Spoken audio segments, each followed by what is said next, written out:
The 2021 Improved Production season kicked off as a support category for the Race Tasmania events at Symmons Plains and Baskerville.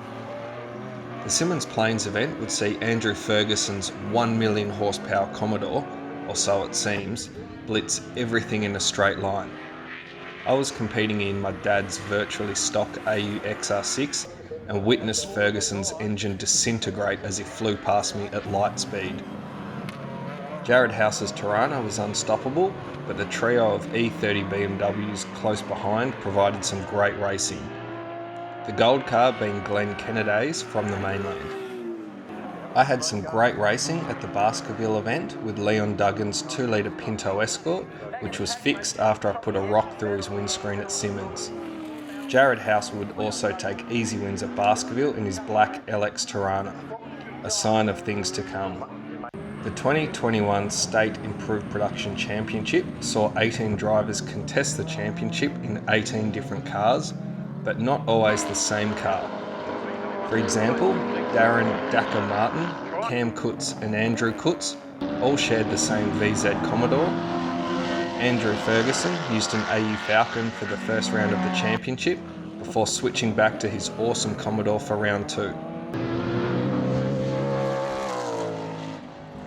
And Jason House used his 135i BMW for a majority of the season until it was sold to the mainland and he borrowed an RX-7 for the final round.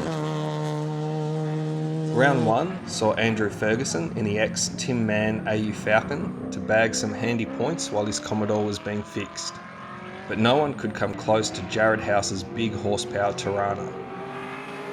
Round 2 at Baskerville would see Ferguson return in his Commodore, albeit with a spare motor putting out less horsepower than his good motor. Round 2 would also see the debut of Jeff Duggan's HR31 Skyline, a true work of art that looks fantastic out on track.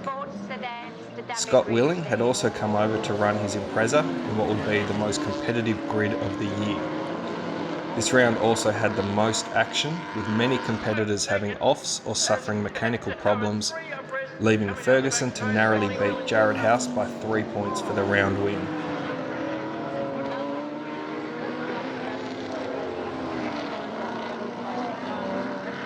Round 3 would again see Jared House dominate.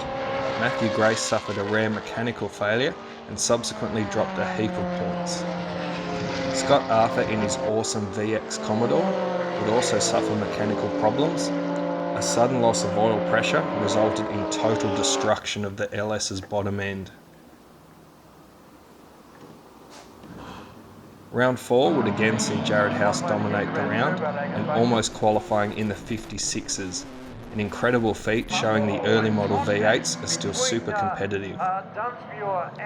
The best racing of the meeting would be between Alan Rushworth's Cyborg Mirage and Cam Kutz in Daka Martin's VZ Commodore. The two trading places constantly throughout the weekend, displaying the strengths and weaknesses of each car. Round 5 would see the welcome return of Lee Forrest, whose Celica was heavily damaged in a freak accident in 2020. Jared House would again clean sweep the weekend and wrap up the title with 1 round to go. Jeff Duggan put a hole in the RB block, sending engine internals bouncing down the track. Round 6 would see Matthew Grace on top all weekend and the inclusion of Andrew Mitchell's 2 litre Escort. You can catch up on all the rounds in my previous videos with raw footage from Symmons and wrap-ups from Baskerville. So how does the Improved Production Championship actually work? Championship points are awarded for all on-track sessions. This means points are given for all races and qualifying. The final race of every round is a double points final. There are 6 rounds to the Tasmanian State Championship, 3 rounds at Symmons Plains and 3 rounds at Baskerville. Sometimes the rounds don't offer equal points though, as some meetings have more or less races than others. So now on to the over 2 litre competitors for 2022. We expect Jared House back as defending champion. His black A9X Tirana proved fast, reliable and was driven extremely consistently throughout 2021. Arguably the driver and car combo of any class in the state championship. House will face tough competition from Matthew Grace, whose S14 Sylvia was developed throughout 2021 into a rocket ship. Grace suffered from poor starts early in 2021 despite qualifying well, and also suffered some mechanical problems. Both of these issues were fixed in time for the final round in 2021, momentum which he will no doubt carry into 2022. Steve Gangel scored an impressive third place in the championship through consistency, however won't be on the grid for a while as the Commodore is being overhauled and fitted with a V8. Jason House will be back in 2022 in a BMW, but not his regular 135i. That car has been sold to the mainland to make way for a much anticipated E92 M3 V8 that is currently being converted to improve production specification. Jeff Duggan's Skyline will be back in 2022 with an improved oil system. We hope to see Andrew Ferguson's Commodore back for next year as he's a genuine challenger to Jared House, especially at Simmons where he proved at Race Tasmania nothing can catch him when the good motor was on song. Scott Arthur was already partway through a rebuild at the end of 2021, which we hope won't rule him out for too many 2022 rounds. The VX Commodore finding lots of pace throughout 2021 and possibly the best sounding car competing in IP. It is expected that Cam Kutz, Andrew Kutz and Dakar Martin will continue to share Dakar's VZ Commodore to all gain seat time in preparation for an assault on the Bathurst 6 Hour, depending on restrictions. Dakar also has the ex-Roger Hurd Tirana, but it's getting too valuable to race, hence why Dakar bought the Commodore. Ride Dunsmuir's very rapid E30 BMW will be back with some brake upgrades planned to make the pedal more consistent and in turn hopefully find some extra tenths to consistently be in the 57s around Baskerville. Phil House will be looking for better reliability in 2022, with the car suffering mainly from wiring and ignition problems in 2021. Anthony Martin ran his V8 Commodore a couple of times at Simmons Plains in 2021. We hope to see it out again a few more times in 2022, as everyone loves a V8. Lee Forrest was back in the latter half of 2021 with his repaired Celica and was on the pace and in the 57s at Baskerville. Lee plans on running the 2022 Nationals, so may miss some local rounds to concentrate on preparation for that meeting. Scott Wheeling has sporadically competed at Baskerville, and it's great when he does. A competitive all-wheel drive car has different strengths to the regular two-wheel drive competitors and highlights why improved production's diversity provides great racing. So what other over 2 litre cars are about? A crowd favourite that we haven't seen for a while is the McKercher Charger. Fingers crossed it won't be too long till we get to see this awesome car back on a Tasmanian racetrack. Ayrton Richardson had previously bought a very rapid Lancer Turbo from the mainland, but didn't have a chance to race it due to electrical gremlins. The car was then sold to the boys at Shaw Performance, who will hopefully iron out these gremlins and race the car in what promises to be a very competitive early model turbo. Not to be outdone is Datsun enthusiast Shane Bond, who recently purchased the ex-John Boston Datsun 1200 Coupe that was campaigned by Jordan Cox at Bathurst. This car is super competitive and saw Cox set a 2 minutes 25 second lap time with a top speed of 260 kilometers an hour. Jason House campaigned Canon Lockett's RX-7 in the last round of the 2021 championship, but unfortunately spun a bearing. Hopefully, Canon will fix the RX-7 and we will see it next year, as it has been some years since a local improved production RX-7 has competed in Tasmania. Regularity competitor Brian Adkins recently purchased an RX-7 from the mainland and plans to run in 2022. Although the RX-7 is black at the moment, Brian plans to repaint the RX-7 blue, as his father Barry Adkins previously raced the ex-Murray Carter Group C RX-7 in street cars from the mid-80s to early 90s in Tasmania. Jacob Walsh also has an RX-7, albeit in rally car configuration, but will be another welcome addition to the IP field once converted for circuit use.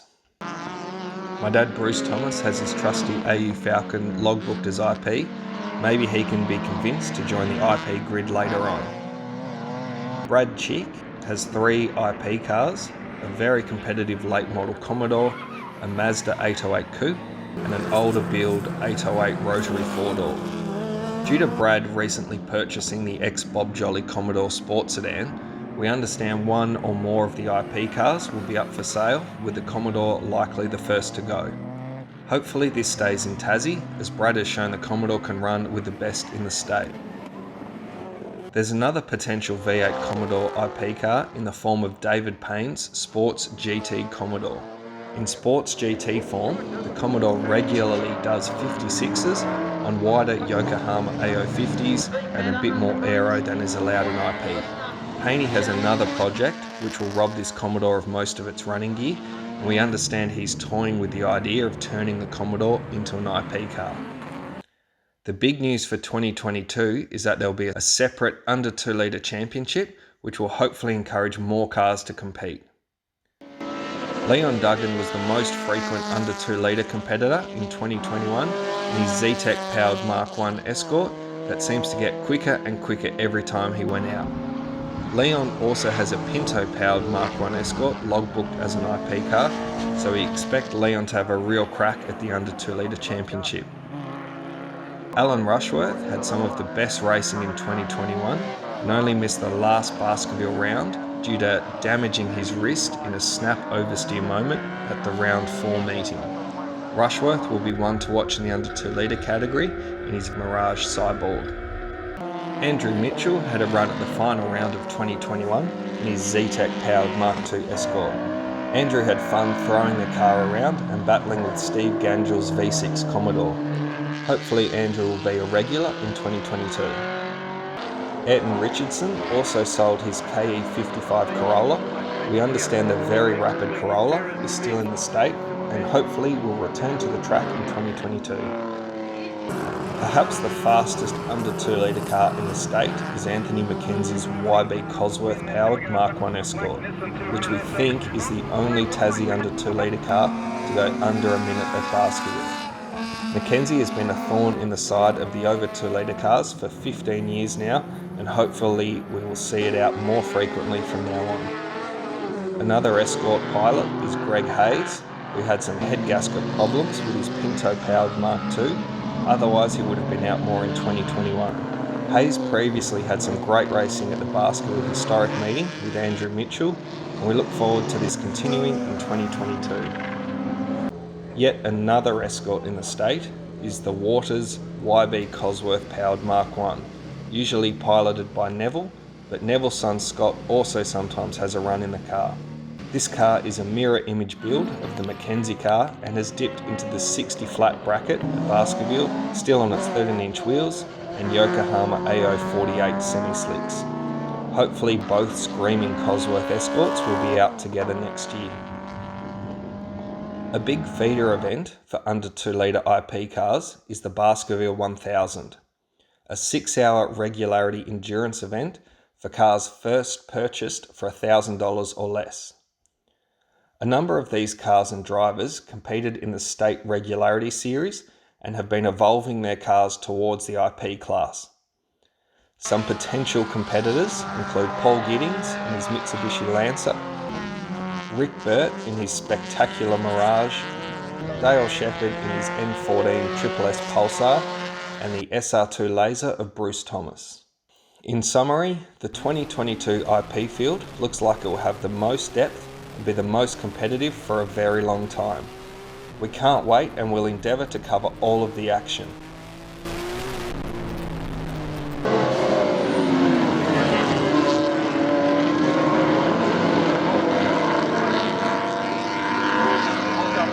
As well from Ferguson in the Black Beauty or Lotus.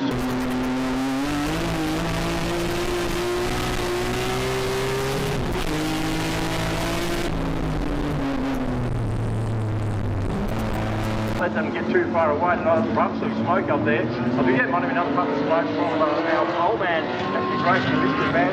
So first having a look down the inside to and they're coming through sideline. Early and earnest. Oh, and I think if you don't bring your presence, unbelievable stuff. and I don't believe it. That was Jared House on the grass. He did not live for a second. As there were three abreast coming down the back straight. And Scotty Willings got trouble.